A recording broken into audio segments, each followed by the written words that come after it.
पिछले कई सालों से ऐसे बाबा आ रहे हैं और उनके द्वारा प्रवचन दिए जा रहे हैं और उसमें हिंदू राष्ट्र की बात भी कही जाती है, लेकिन धीरेन्द्र शास्त्री खास टारगेट में आ गए हैं तब से जब से मोदी जी ने उन्हें अपना भाई कहकर संबोधित किया था।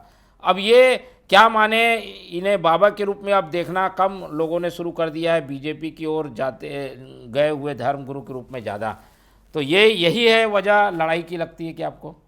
देखिए मोहन जी, इस देश में, इस देश की संस्कृति में राजनीति और धर्म का तालमेल सदियों पुराना है और राजनीति पर यदि किसी का अंकुश यदि है तो वो धर्म का ही अंकुश है। राजनीतिक धर्म अपना है और धर्म तो खैर है ही।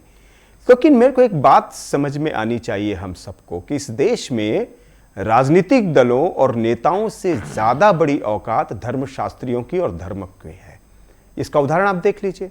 बागेश्वर धाम जब यहाँ सभा करते हैं या प्रवचन करते हैं, लाखों लाखों लोग उमड़ते हैं, आस्था के साथ आते हैं, दान करते हैं, अपने खर्चे पर उनका प्रवचन सुनते हैं और चले जाते हैं। ऐसे लाखों लोगों की भीड़ आती है। और नेताओं की भीड़ में, राजनीतिक दलों की भीड़ में 500 रुपए दे करके आपको बुलाना पड़ता है, तब जाके आपकी सभा पूरी होती है। इसलिए धर्म गुरुओं और राजनीतिक दलों की कोई तुलना नहीं हो सकती, लेकिन सबको अपनी अपनी सीमाओं का पालन करना चाहिए। मुझे याद है कि यहां पर शंकराचार्य जब रायपुर में आते थे तो उस समय के मुख्यमंत्री डॉक्टर रमन सिंह अपने सीएम हाउस में बुला के उनका सम्मान करते थे। और वही शंकराचार्य दूसरे दिन रविंद्र चौबे जो कांग्रेस के मंत्री हुआ करते थे उनके बंगले में जाते थे और सम्मान पाते थे। लेकिन कहीं कोई कड़वाहट नहीं आती थी, कहीं कोई शंकराचार्य अपशब्द नहीं बोलते थे कि दोनों राजनीतिक दल इस तरह से भिड़ जाएं। तो यह सम्मान होता है।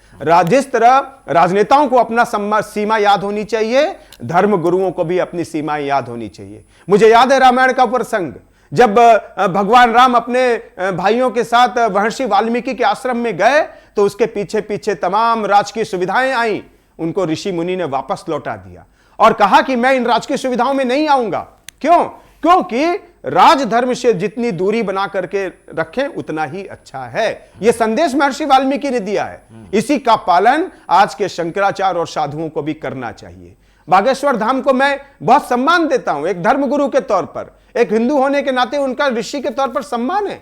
लेकिन उन्हें याद रखना होगा कि राज्य आश्रय को कितना ज्यादा लिया जाए, कितना ज्यादा हासिल किया जाए। आप जितना राज्य आश्रय से दूरी बना के रखेंगे उतना ज्यादा राज्य आश्रय पर अपना दंड चला सकेंगे। ये हमारे साधु संतों और शंकराचार्यों ने सिखाया है हमको। हमारे कभी शंकराचार्य साधु संत जाकर के राजमहलों में नहीं रहे, लेकिन आप क्यों सुविधाएं ले रहे हैं?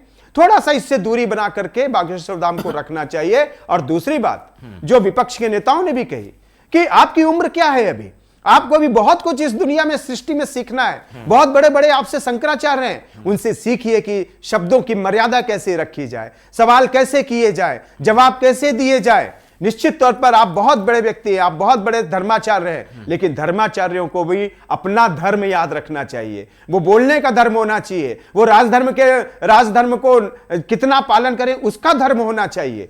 तो ये सबको अपनी अपनी समझ की बात है। रही बात जनता की, वो फिर सबको सीमाएं देख करके अपना फैसला करती है। बघेल जी ने जो कह दिया वो क्या उचित है? क्या वो इस तरीके से फायर हो गए उन पर? वो कैसे देखते हैं? देखिए, अब सवाल आएंगे तो जवाब तो आपको देना ही पड़ेगा, लेकिन सबका अपना अपना इतिहास है। मुझे याद है कि जब आप कुछ कहते हैं ना तो उसके पीछे उसका हेतु निकाला जाता है, उसे देखा जाता है कि आप कितना ज्यादा समर्पित हैं अपने धर्म हिंदुत्व के लिए। सब लोग जानते हैं कि जब भगवान राम मंदिर का उद्घाटन हो रहा था तो बाइकआउट क्यों किया गया, शंकराचार्य की गिरफ्तारी क्यों की गई, जैन सरस्वती को जेल में क्यों डाला गया, भगवा आतंकवाद की थ्योरी किसने दी, ये सब जानते हैं भाई लोग। इससे कोई मुंह नहीं मोड़ सकता।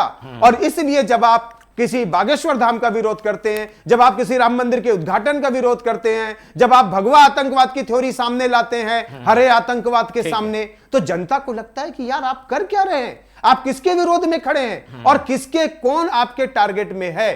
तो प्रत्येक नेता को अपने राजनीतिक दल का भविष्य ध्यान में रखते हुए, और आज यही हाल है कि जो कांग्रेस 420 सीटों पर थी वो सिमट करके आज 99 पर आ गई है। क्यों?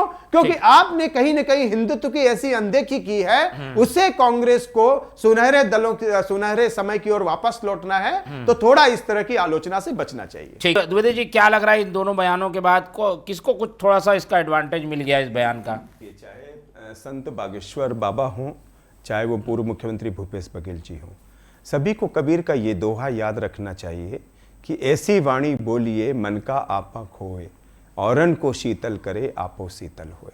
राजनेताओं का तो डेली का शगल है कि वो इस तरह के बयान जारी करते रहते हैं, एक दूसरे पर आरोप लगाते रहते हैं, लेकिन संतों को ये समझने की जरूरत है कि उनकी किन सवालों पर प्रतिक्रिया और किस तरह की प्रतिक्रिया दें।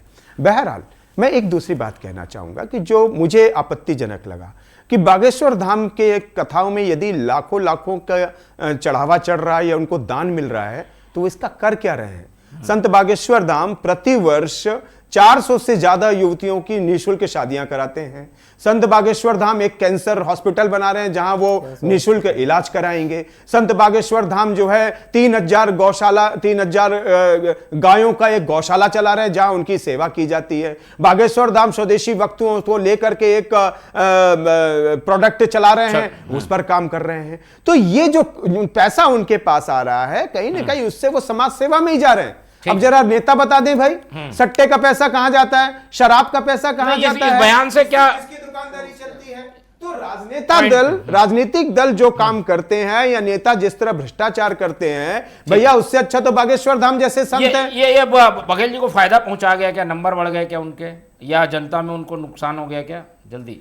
नहीं, हम निश्चित तौर पर देखिए जब विवाद उठता है तो किसी के हाथ में यश और किसी में अपयश तो जाता ही है, यह कोई तुलना वाली बात नहीं हो सकती। लेकिन भूपेश बघेल जी ने कोई बहुत गलत बात कही है, निश्चित तौर पर उनके अपने एक मत हैं। बागेश्वर धाम ने भी जो बोला है उसके अपने अर्थ निकाले जा सकते हैं, लेकिन मुझे लग रहा है कि इस बहस में संतों को स्पेशल नहीं पढ़ना चाहिए। नेताओं का तो शगल है कि वो आपत्ति करते रहते हैं और इस तरह के सवाल और इस तरह की कार्रवाइयां होती हैं, इस तरह की सरकार में फैसले होते हैं कि भले ही उनकी पार्टी 400 से लेकर के 99 सीट पर आ जाए, लेकिन वो फिर ये नहीं सोचते कि हमने बोला है तो उसका नुकसान